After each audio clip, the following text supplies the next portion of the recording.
அந்த hormone change அதெல்லாம் பரவாயில்ல டிஎஸ். பட் வந்து கொஞ்சம் கண்ட்ரோல் பண்ணி உங்களுக்கு வந்து ஒரு நீங்க வந்து எதுல ஃபோக்கஸ் பண்ணணும்னு பாருங்க. உங்க அப்பா அம்மா உங்களை எதுக்கு அங்க அனுப்புறாங்க? உங்களுக்கு எல்லாமே கிடைக்கும் வாழ்க்கையில.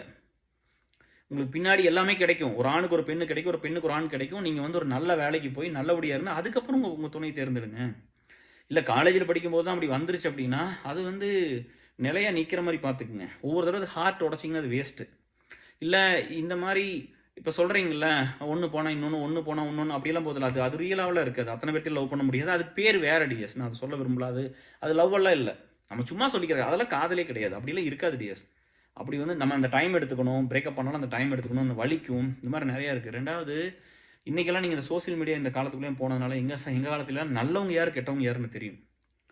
கெட்டவன்னா ஒரு ரேப் பண்றவன், ஒருத்தர் பணத்த திருடிட்டு போறவன், கொள்ளை அடிக்கிறவன், கொலை பண்றவன், மக்கள் பணம் திருடி இவங்களெல்லாம் ஒரு சிலர பார்த்தாலே தெரியும்ல. அதனால கிட்ட போமாட்டோம்.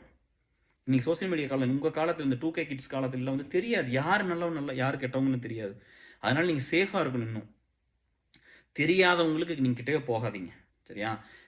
நல்ல பசங்களுக்கு வந்து புள்ளைங்க மேல இருக்கிற மரியாதை போயிரும்ல. இதே மாரி பசங்க பூரா இப்படி காலேஜ்ல அட்டூழியம் பண்றான், ஸ்கூல் இதெல்லாம் பண்றான், அராஜகம் பண்றான், அட்டூழியம் பண்றான், இப்படியெல்லாம் சுத்திட்டு திரியிறானுங்க அப்படிங்கும்போது, நல்லா இருக்கிற புள்ளைகளுக்கு பசங்க மேல இருக்கிற மரியாதை போயிரும்ல. இல்லையா? கடைசியில வந்து இயற்கையா தாங்க நம்ம மனுஷன அழிக்கணும். டைனோசர் அழிச்ச மாரி. நம்மளே நம்மள அழிச்சுக்கக்கூடாது. அத நோக்கி நம்ம போகக்கூடாது. சரியா? இயற்கையா எத்தனையோ இன்னொரு எவ்வளோ 300 பில்லியன் இயர்ஸ் நான் சொன்னேன் இல்லையா? இதுக்கு முன்னாடி ஒரு கன்சென்சஸ் ரியாலிட்டி பார்ட் 11 பண்ணியிருப்பேன். அதில பாருங்க. அதெல்லாம் இன்னும் கொஞ்சம் டீட்டெயிலா பேசியிருப்போம். ரொம்ப கஷ்டமா இருந்துச்சு. நீங்க வந்து யங்ஸ்டர்ஸ் எல்லாம் அந்த எனர்ஜிய சேனலைஸ் பண்ணி நல்ல விஷயத்துக்கு கொண்டு வாங்க. நான் அந்த மாரி நேரத்தில தான் வந்து மைண்ட் அலைப்பாயும். அம் ஒரு அந்த ஏஜ்ல ஒரு பொண்ண பார்த்தா புடிக்கும்.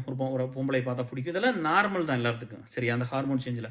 நம்ம வந்து அம் யார்கிட்ட எப்படி நம்ம இத்தன நண்பர்கள் இருக்காங்க. உங்கள ஏன் தெரியுமா ஒருத்தன் உள்ள சேர்த்துக்க மாட்டான்? உங்க மேல நம்பிக்கை இருக்காது. இப்ப நான் யார் வீட்டுக்கு வேணா முடியும். இங்க யாரு வேணா வந்து தங்குவாங்க. கேஆர்னா அப்படி வச்சிருப்பாங்க எல்லாரும். ஏன் அப்படின்னா, அவன் பொண்டாட்டிக்கு நான் கிட்ட கூட போமாட்டேன்.